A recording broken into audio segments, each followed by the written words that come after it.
Die Firma wurde von meinem Urgroßvater 1888 gegründet und die wurde dann vor ungefähr 100 Jahren an seinen Sohn, meinen Großvater, übergeben.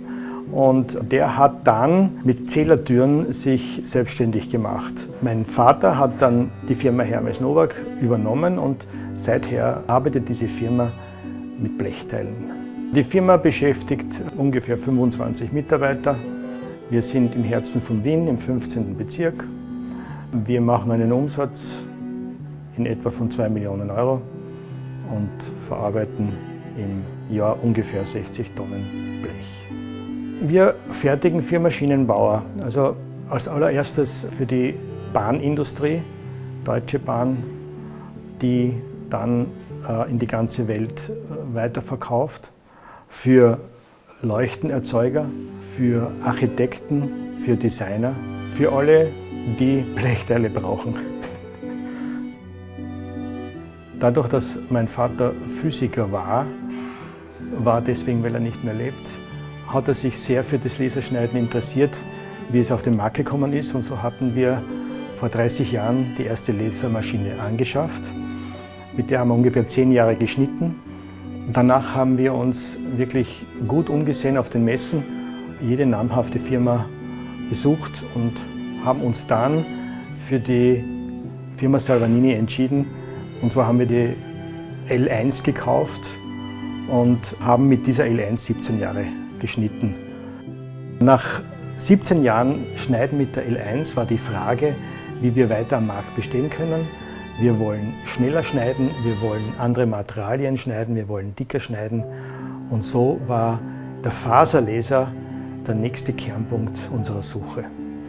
Die Zusammenarbeit mit der Firma Salvagnini war für uns sehr angenehm. Jetzt sind wir vor der Situation gestanden, eine neue Maschine anzuschaffen. Wir sind natürlich auch auf Messen gefahren, haben uns andere Firmen angeschaut, sind aber dann zu Salvagnini gefahren, haben Schneidversuche gemacht. Wir haben gewusst, die Maschine kann gut schneiden und das hat für uns keinen Grund gegeben, den Lieferanten zu wechseln. Der L3 Faserlaser hat einen Resonator, der sehr wenig Stromverbrauch hat, daher niedrige Kosten. Die Schneidgeschwindigkeiten sind enorm hoch, ganz besonders bei Buntmetallen, die wir jetzt schneiden können, sowie Kupfer, Messing und Aluminium. Der Faserlaser hat den großen Vorteil, dass er durch die Faser keine Spiegeln braucht und dadurch sind die Wartungskosten sehr gering. Und das wiederum schlägt sich auf den Preis nieder.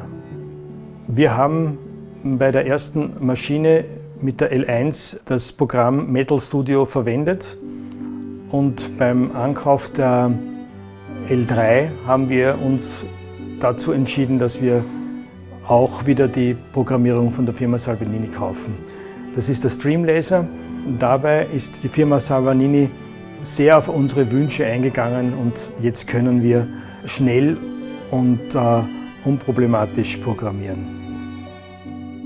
Dadurch, dass die Schulung, die hauptsächlich bei uns im Haus stattgefunden hat, sehr gut durchgeführt worden ist, haben unsere Bediener die Anlage schnell verstanden und konnten problemlos mit ihr arbeiten. Bezüglich der Beziehung, die wir mit der Firma Salvagnini haben, muss ich sagen, dass wir beim Kauf der L1 schon sehr, sehr wenig Probleme hatten. Die Maschine auch fast nie gestanden ist und genauso auch jetzt bei der L3 haben wir fast keine Probleme und das macht uns natürlich die Arbeit mit der Firma Salvagnini sehr, sehr angenehm. Mittlerweile arbeiten wir schon wieder 3 Jahre mit der L3. Wir freuen uns natürlich, dass wir genauso wenig Probleme und Stehzeiten haben, wie wir es mit der L1 hatten. Die Zusammenarbeit ist so gut, wie sie war und hat uns sehr bestätigt, die richtige Entscheidung getroffen zu haben.